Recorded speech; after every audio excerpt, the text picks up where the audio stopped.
Hey, this is Brian. Thanks for watching Kies. In today's video, I'm going to show you how to change out your spark plugs and ignition coils on an F90 M5. Now, if you haven't done the process before, it is a little bit tedious, but just follow our video and I'll show you every single thing you need to know. And while we're there, we're not only going to just do factory replacement, we're going to be doing upgrades. So we have NGK iridium plugs and also DINAN ignition coils. These are going to offer a super consistent and more powerful spark, which is essential whether you're just driving bone stock or with us, the plan is to take it to 700 horsepower, and I don't want any risk of a misfire. So with that, let's get started. Now for this project, it's important that you disconnect the negative terminal of the battery. You just loosen it with a 10 mil and simply slide it up and push it down. Now it's very important with the battery disconnected that you do not close the trunk. So what I'm going to do is first tie a microfiber here so it doesn't accidentally get shut. And I'm also going to release the rear seats just as a precaution. Next, what we're going to do is remove the factory intake. So to do that, what we need to do is begin with these plastic covers over here. There are a series of these little pins. All you need to do, you can do this even with a flathead screwdriver. You just pull out the middle and then the rest of it should come out just like that.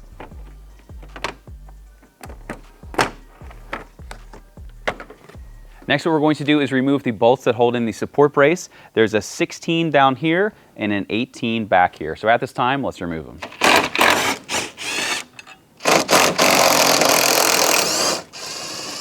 Next, using a slotted driver, you're going to release this hose clamp over here, and this entire piece will just come straight up. All right, so at this point, the battery is disconnected, the intakes are removed, and now it's time to start to remove the DMEs because we need to get under here to get to these four and then do the same on the other side to get to those four plugs. First thing you're going to do is take this cover here and just very carefully just lift it straight up, just like that. Then you can start to remove your DME plugs. What I always recommend doing is using a chalk marker, because it does wipe off if you ever need to do that. And you're going to mark these from the front to the back. You also need to mark them passenger side or driver side. So what you're going to do after you mark them, you're going to press on this little tab. Then this is going to rock forward till it clicks, and then it's going to easily remove. If it's difficult, something is wrong. Fix it.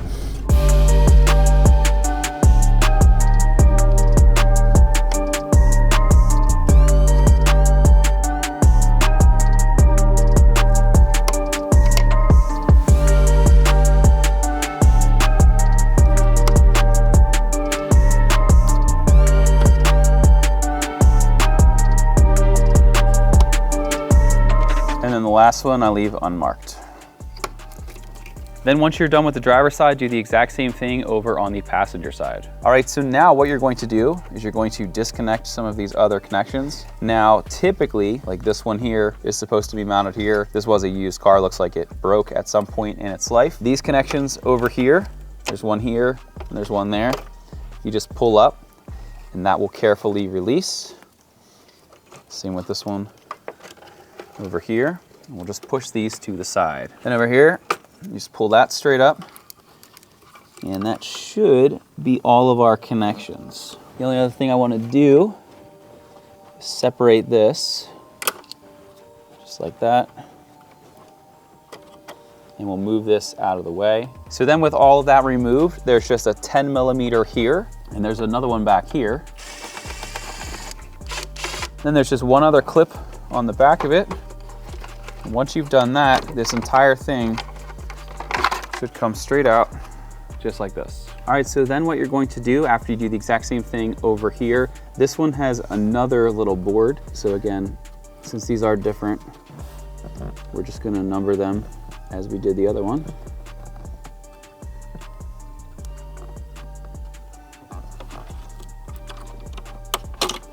We're also going to disconnect this wire harness from over here. Then remove the 10 millimeter in the back and then the one in the front. Then once you do that, you can pull this DME out as well.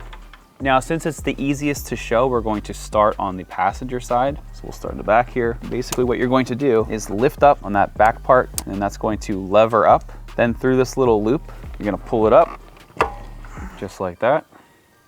Next, to remove them and to reinstall the new ones, we're going to be using our Kies spark plug tool. This is a 14mm thin wall 12-point with a magnet, and it also has this nice extension. So it basically gives you everything you need. So just carefully insert that in there and break it loose.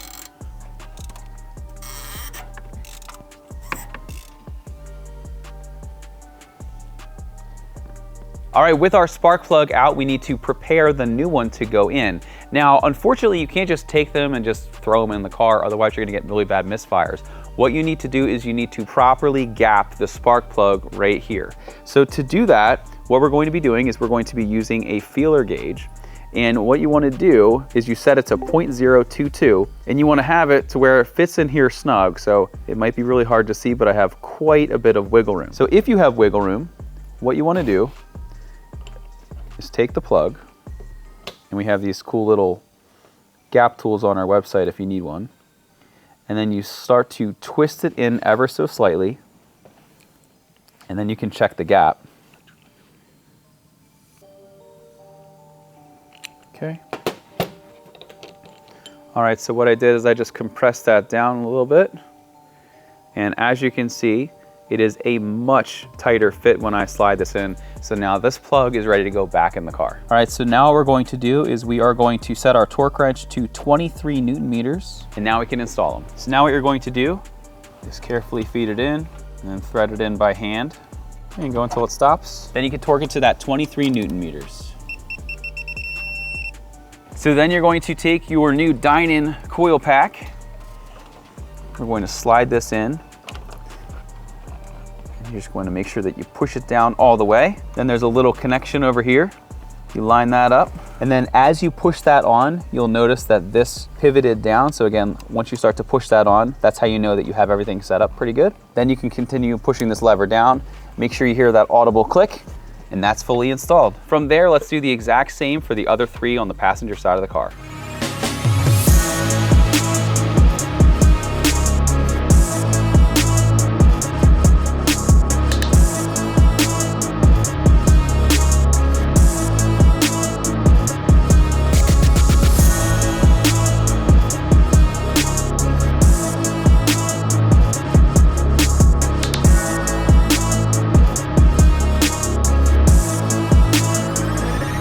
Now while he's finishing up the passenger side, I'm going to show you how to get better access on the driver's side. So as you can see, this coolant tank is totally in the way, and we do need to relocate it temporarily, but don't worry because we're not going to spill any coolant. There's a T30 up here, and then there's another one over here. So let's start out by removing these. Then you can take this line, pull it up, this line, pull it up, and then there's a plug back here. For these ones, they work best if you get like a flathead screwdriver and pry up. I don't know why they make it so difficult, but anyway, flathead screwdriver, really careful, pull back, and these will come right off. All right, so now we're just going to take this, just kind of wiggle it out of the way, just like that. Next, there's a T25 over here that needs to be removed, and then one back here. And this little wire harness over here will be a lot easier to maneuver around. So with this all situated, obviously this might fall down on you, you have to maneuver it out of your way. You should have pretty good access to be able to get to everything. All right, now we can install our gap spark plug.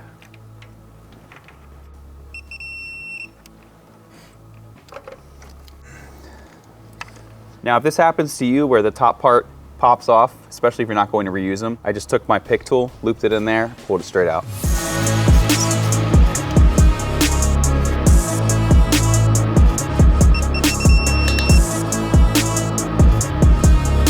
Now on some of these, it's easiest if you feed the wire in, latch it down, and then push it into place, because there's a little piece of metal in the head down here that prevented me from pulling out the cable earlier. So if this wire gets a little bit stuck when you're trying to remove it, try pulling the coil pack up just a little bit, then lever it out, and same thing when you go to put it in, try to plug it in before you push it down.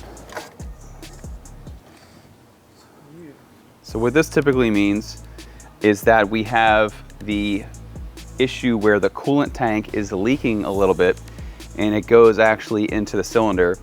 So that is going to need to get replaced. Now, luckily, this part has been officially recalled by BMW, so they will do the change totally for free. Just something to definitely look out for because this could blow your motor.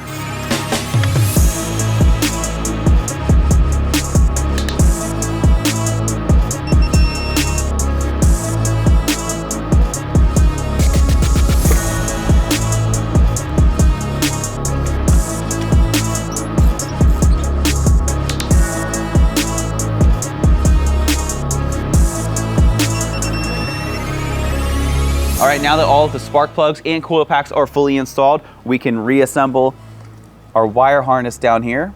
The T25s, these are gonna get torqued down to 10 Newton meters.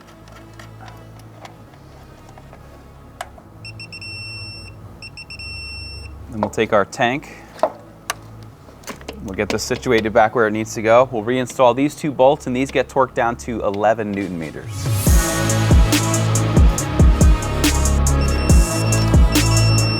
We can plug our coolant tank back in.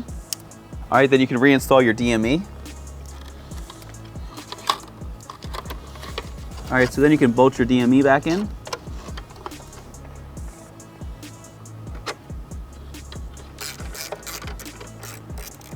Then starting at the back and working your way forward, you want to very carefully reinstall all your plugs. What I like to do is just very gently wiggle them and then make sure that there's zero resistance when you go to put them in, then gently lever it up until it clicks and make sure that everything is fully installed. So from there, let's plug the rest in.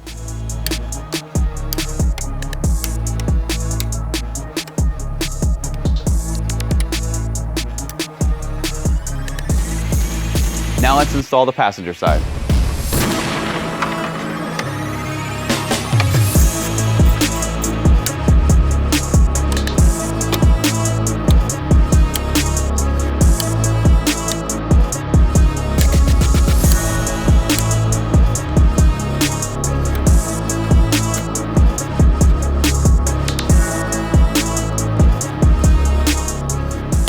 Then you can reinstall your covers.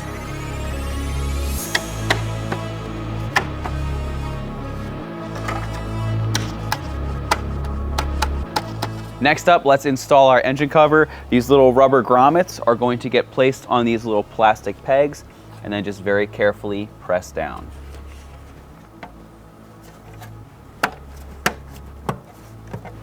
All right, from there, the last process is to really just install your factory intakes. Now, as you may have noticed, if you have a keen eye, we did swap out our intercoolers with these ones from CSF, and we're also going to be upgrading our intake with an MST. So whether you're staying stock or you're upgrading your intake at this time, you can reinstall your intake. And if you're curious to see some of the other projects we're working on with this F90 M5, see the links down in the description.